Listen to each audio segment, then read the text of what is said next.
اچھا بھائی ہم نے اصول پڑھا توبہ استغفار کا، چلو اس کی طرف معافی مانگو۔ میں سورہ بقرہ پڑھتا ہوں، جو میں نے ابھی خطبے میں بھی یہ آیات پڑھی ہیں۔ حضرت موسیٰ کی قوم سے جب گناہ ہوا نا، 40 دن موسیٰ طور پہ گئے، تو اللہ فرماتا ہے وَإِذْ قَالَ مُوسَىٰ لِقَوْمِهِ، حضرت موسیٰ نے اپنی قوم سے کہا یا قومی، اے میری قوم، انکم ظلمتم انفسکم، تم سب نے اپنی جانوں پہ ظلم کیا، باتخاذکم العجلہ، میرے بعد بچڑے کو پوجنا شروع کر دیا۔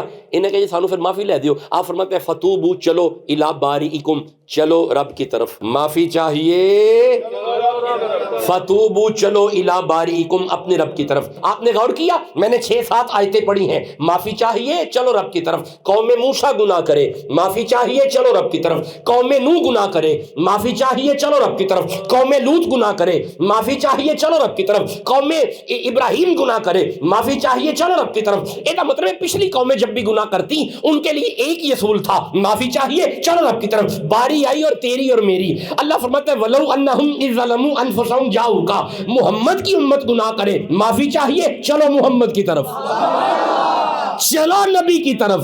اگر معافی چاہیے تو چلو رسول کی طرف۔ اللہ معاف تو تو نے کرنا ہے، تو فرماتا ہے نبی کی طرف چلو۔ فرمایا آیت آگے پڑھو، فاستغفر اللہ، تو نبی تک آ جا میں بھی وہی ملوں گا۔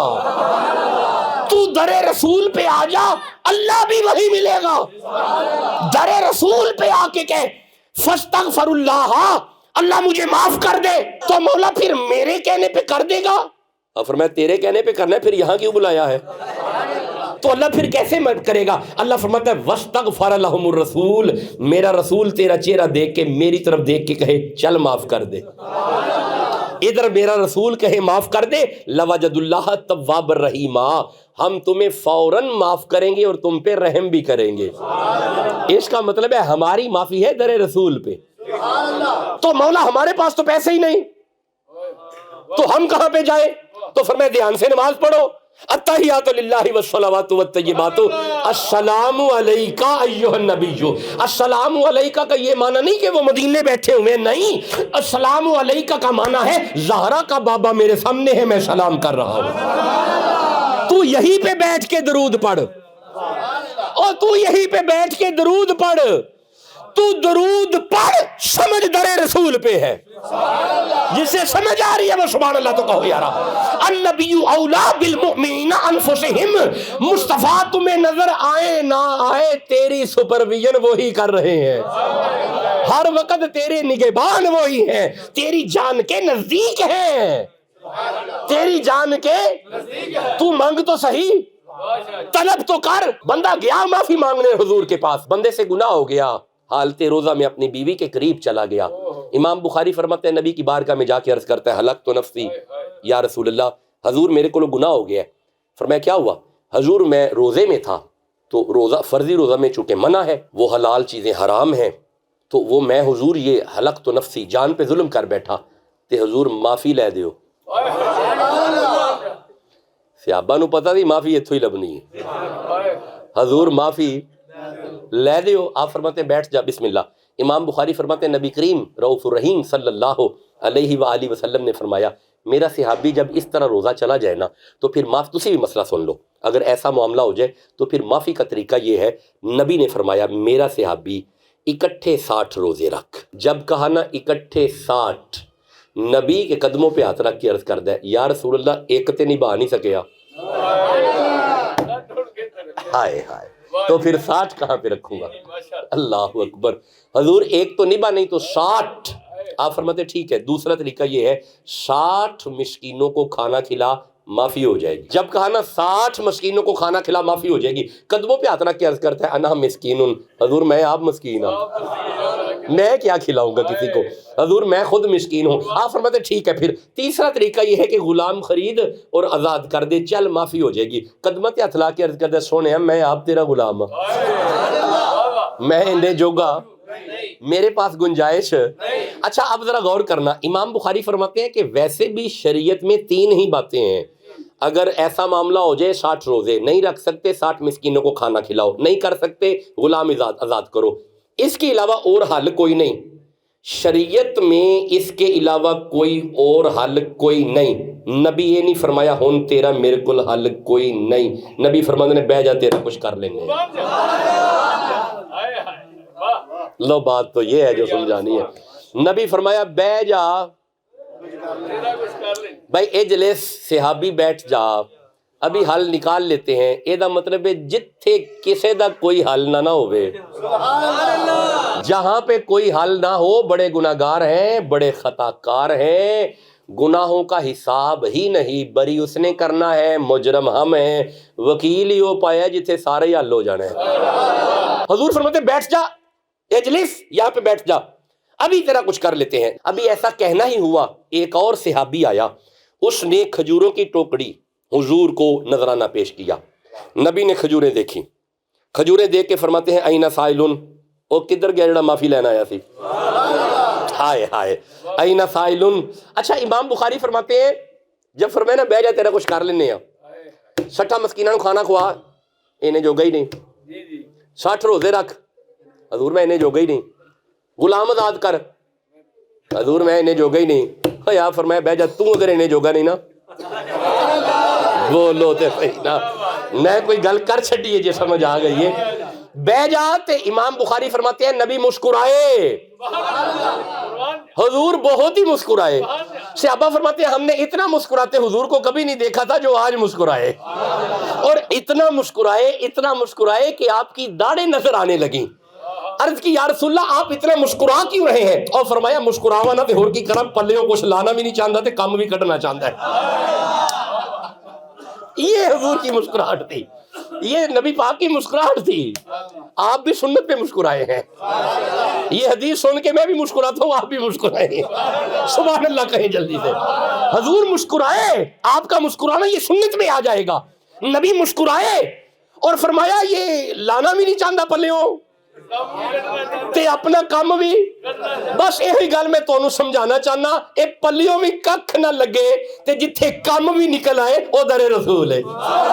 سونیا ہم تو اتنے جوگے نہیں ہم لگائے, لگانے والے تو وہ تھے, ابو بکر تھے, عمر تھے, عثمان تھے, علی تھے, ابی ہریرہ تھے, سلمان فارسی تھے. اچھا تھوڑا پیچھے آ جو, معین الدین تھے, داتا حجویر تھے, گنجے شکر تھے, نظام الدین تھے, میرے مرشد تھے. مولا اسی تے کچھ لا ہی نہیں سکتے, اور فرمایا کوئی نہیں در رسول تے آؤ کم نکل آئے گا. امام بخاری فرماتے ہیں صحابی بیٹھ گیا, وہ بندہ ایک آیا کھجوروں کی ٹوکری لے کے. آپ فرماتے ہیں کدھر ہے؟ لبیک یا رسول اللہ, حضور حاضر. آپ فرماتے ہیں معافی چاہیے دی, حضور حکم کرو. آپ فرماتے ہیں اے کھجوراں پھڑ تے اج نے صحابہ بیٹھے نے نا, ان سب کو کھلا جا, ہم تمہیں سند دیتے ہیں تیری معافی ہو گئی ہے.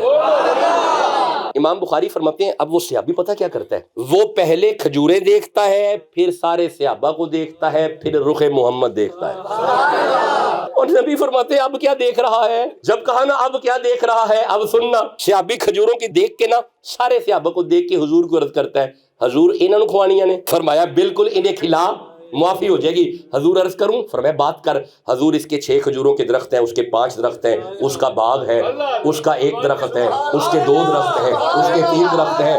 حضور وہ کھجوروں میں منڈی میں کام کرتا ہے کھجوروں کا, حضور وہ منڈی میں اس کی عادت ہے, حضور اس کا اپنا کھجوروں کا کاروبار ہے. حضور میں بڑا ماڑا, حضور میں بڑا کمزور ہاں, حضور میں بڑا غریب ہاں, حضور میرے بچے بھوکے ہیں, حضور میں بھوکا ہوں. نبی مسکرا کے فرماتے ٹھیک ہے میرا صحابی, یہ کھجوریں پکڑ گھر لے جا, تو کھا, تیری بیوی کھائے, تیرے بچے کھائے, تیرا خاندان کھائے.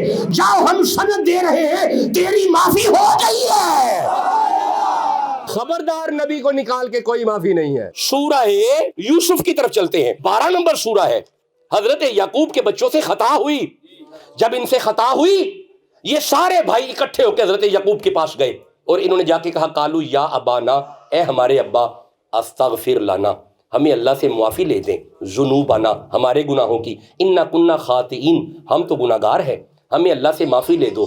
اے یعقوب آپ ہمیں اللہ سے معافی لے دو. یعقوب کے بچوں کو پتا ہے معافی رب نے جدوں بھی دینی ہے ایتھوں ہی دینی ہے. اے یعقوب آپ ہمیں اللہ سے معافی لے دو. اچھا حضرت یعقوب نے یہ نہیں کہا کہ جاؤ ادھر 2 نفل پڑھو اور اللہ سے بات کرو, نہیں, آپ نے فرمایا قال سوف استغفر لکم ربی, بیٹھ جاؤ میں تانوں رب کولوں معافی لے دینا وا. یہ کا مطلب ہے جو اپنے بچوں کی اللہ سے معافی لے اسے یعقوب کہتے ہیں, جو ساری امت کی معافی کی درخواست کرے اسے محمد کہتے ہیں. تمہیں معافی چاہیے, چلو محمد کی طرف. سورہ بقرہ کی طرف آ جاؤ. موسیٰ علیہ السلام نے فرمایا ظلم کیا اپنی جانوں پہ, فتوبوا الی بارئکم, چلو رب کی طرف. انہوں نے کہا جی طریقہ کیا ہوگا معافی کا؟ آپ فرماتے ہیں وَإِذْ قُلْنَا ادْخُلُوا, ہم نے ان سے فرمایا کہ داخل ہو جاؤ, هَذِهِ الْقَرْيَةَ, اس شہر میں, اس بستی میں, فَقُولُوا مِنْهَا حَيْثُ شِئْتُمْ رَغَدًا, کھاؤ جتنا چاہو, کوئی روک ٹوک نہیں. اچھا معافی لین گئے نے تے اللہ فرما رہے ہیں ان سے کہو کھا لو. بندے معافی طلب کرنے کے لیے گئے, موسیٰ فرمانے ہیں پہلے لنگر کر لو نا جی, پھر تمہیں معافی لے دیتے ہیں, پہلے کھا لو. انہوں نے کہا جی کھا چکے ہیں. آپ فرماتے ہیں وَادْخُلُوا الْبَابَ, اب اس دروازے میں داخل ہو جاؤ, سجداً, جھکتے ہوئے, وَقُولُوا حِطَّةٌ نَغْفِرْ لَكُمْ خَطَايَاكُمْ, کیونکہ یہ دروازہ کوئی عام دروازہ نہیں ہے, یہ باب حطتن ہے. باب حطتن کا معنی ہوتا ہے بخشش کا دروازہ. ایک بات پکی ہو گئی کہ اللہ گناہ معاف کر دے, بندہ دروازے وچوں لنگ جائے صحیح. اس دروازے میں سے گزارا کیوں؟ اس لیے کیونکہ اس دروازے کے اندر اللہ کے پیاروں کے مزارات تھے. اللہ چاہتا ہے کہ اس بوئے وچوں لنگو جتھے اگے کوئی ولی لیٹیا ہوئے. اللہ کی منشا ہے کہ بندے او بوا ٹپن جتھے اگے ولی لیٹیا ہوئے. خدا دی قسمیں اسی بھی سال بعد اوہی بوا ٹپنے ہیں جتھے اگے فرید لیٹیا ہوتا ہے. اس کا مطلب ہے یہ شرک نہیں ہے, یہ تو انداز معافی ہے. اللہ ہمیں معاف کرنا چاہتا ہے. اللہ فرماتا ہے لنگو اس دروازے میں سے, یہ باب حطتن ہے, اس میں سے گزرو. اس کا مطلب ہے جو بندے باب حطتن سے گزر گئے ان کی معافی ہو گئی. بندے باب حطتن سے گزرتے رہے, معافی ہوتی رہی. ادھر طوفان نوح آیا, اللہ فرماتا ہے قال, حضرت نوح علیہ السلام نے فرمایا نوح ربی لا تذر علی الارض من الکافرین دیارا انک ان تذرهم یضلوا عبادک ولا یلدوا الا فاجرا کفارا. حضرت نوح نے کہا عذاب بھیج دے, اللہ نے عذاب بھیجا. جو بندے کشتی نوح میں بیٹھ گئے ان کی معافی. اس کا مطلب ہے کشتی نوح میں بیٹھنے والے بچ گئے, باب حطتن سے گزرنے والے بچ گئے. جلال الدین سیوطی صاحب در منشور فرماتے ہیں نبی پاک نے فرمایا میرے صحابہ, میری امت کے لیے باب حطتن اور کشتی نوح مولا علی ہے. اب جس کا دل کرے گناہوں کی معافی ہو جائے علی علی کیا کرو. میں امید کروں کہ توبہ کا تصور سمجھ آ گیا میرے دوستوں کو. توبہ قبول ہوگی در رسول پہ آ کے, حضور کے در پہ آ جاؤ, توبہ قبول ہو جائے گی.